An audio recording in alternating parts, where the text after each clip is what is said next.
दोस्तों, mobile phone से एक गैजेट होता है, लेकिन कुछ फ़ोन्स पीस ऑफ आर्ट होते हैं। ये है ओप्पो रेनो 14। देखते रहिए।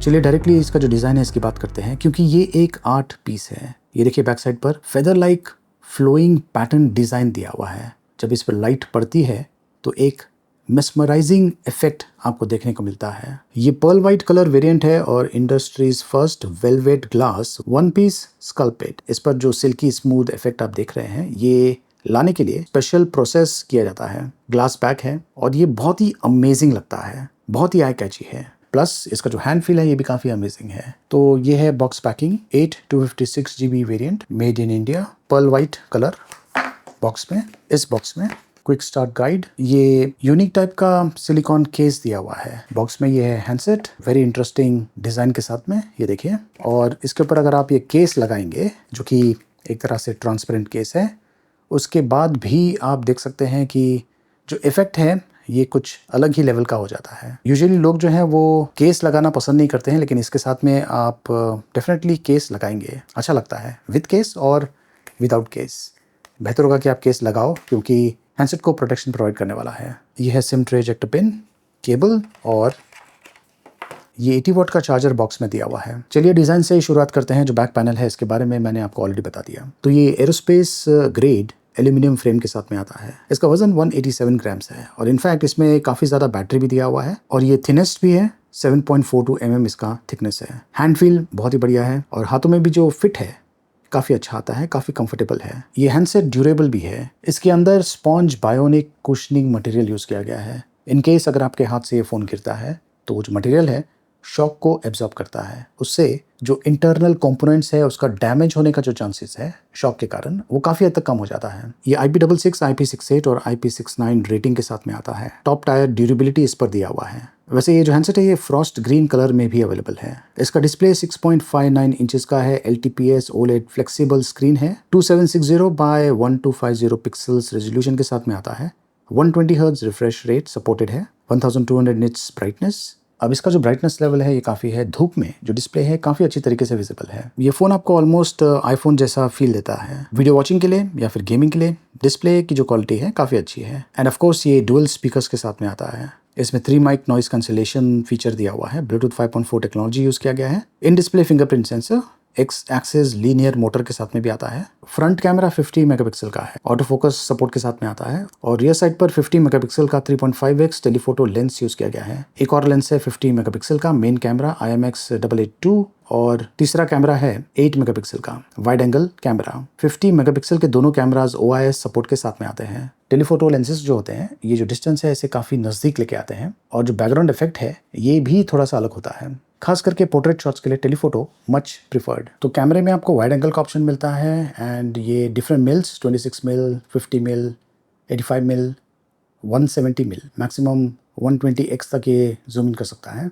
और पोर्ट्रेट में भी आपको मिल के ऑप्शंस मिलते हैं। ये हैंडसेट को यूज़ करके आप 4K at 60 FPS में वीडियो शूट कर पाएंगे और जो फ्रंट सेल्फी कैमरा है उसे यूज़ करके भी आप 4K में वीडियो शूट कर पाएंगे। HDR वीडियो का भी ऑप्शन दिया हुआ है और स्टेबिलिटी का भी ऑप्शन दिया हुआ है, ultra steady mode. Camera quality बहुत ही बढ़िया है, ये देखिए। वैसे जो शॉट्स है ये फ़ोन पर काफ़ी अच्छे लगते हैं, लेकिन कंप्यूटर पर अगर आप देखें तो वहाँ पर भी काफ़ी अच्छा लगता है। Skin tones, colour reproduction, background blurring, amazing. ये कुछ आउटडोर शॉट्स है जिसे मैंने अलग अलग मिल ऑप्शंस में शूट किया हुआ है और फिल्टर के ऑप्शंस भी हैं, उसे यूज़ करके आपको अलग अलग इफेक्ट्स मिल सकते हैं।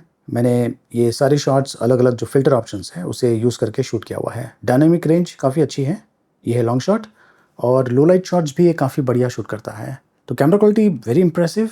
अगर आपको फोटोग्राफी का नॉलेज है तो आप जो शॉट्स है और भी बढ़िया तरीके से कैप्चर कर पाएंगे।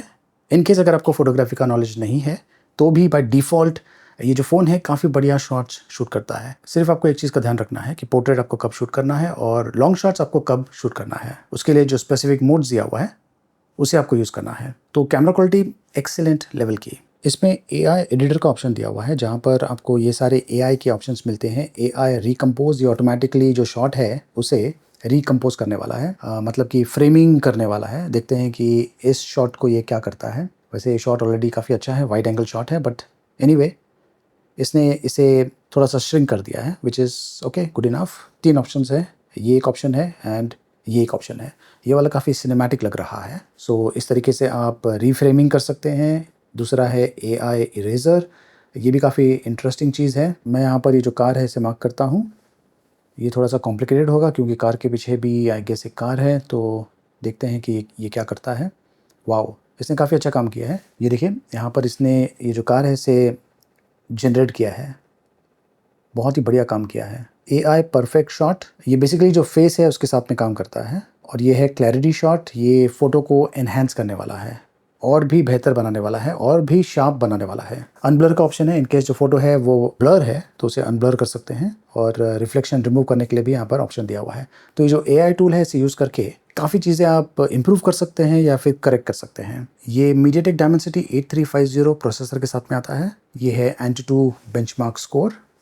और ये देखिए जब मैंने ये जो Antutu बेंचमार्क रन किया था तो जो टेम्परेचर है वो भी काफ़ी हद तक कंट्रोल में है।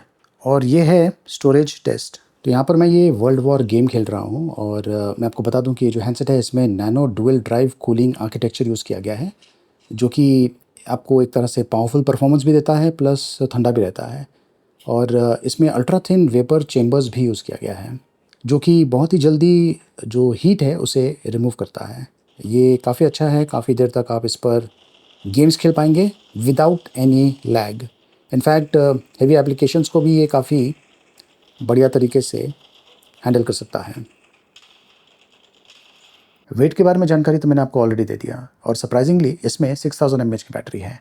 अच्छी बात यह है कि आज की तारीख में ज़्यादा करके जो ब्रांड्स हैं वो 5000 mAh की जो बैटरी थी स्टैंडर्ड उससे ऊपर आ रहे हैं। तो 6000 mAh की बैटरी से आपको काफ़ी अच्छा बैटरी लाइफ मिल जाएगा, इजीली 1.5 to 2 डेज़ का बैटरी लाइफ, प्लस एक पावर बैंक लेके जाने की ज़रूरत नहीं है, मोर देन सफिशिएंट है 6000 mAh। और ये 80 वाट सुपरवूक चार्जिंग सपोर्ट के साथ में आता है, मतलब कि बैटरी को आप बहुत ही जल्दी फास्ट चार्ज कर पाएंगे। 10 मिनट का चार्ज मोर देन सफिशिएंट है, तकरीबन 6.5 आवर्स का वीडियो प्लेबैक टाइम के लिए। और इससे आप अंदाज़ा लगा सकते हैं कि अन्य एक्टिविटीज़ के लिए जो टाइम है बैटरी लाइफ वो कितना चल सकता है। तो Oppo Reno 14 very interesting phone. In case अगर आप ये खरीदना चाहते हैं, अधिक जानकारी प्लस प्राइसिंग के बारे में जानकारी मैंने वीडियो के डिस्क्रिप्शन में दिया हुआ है, देखते रहिए।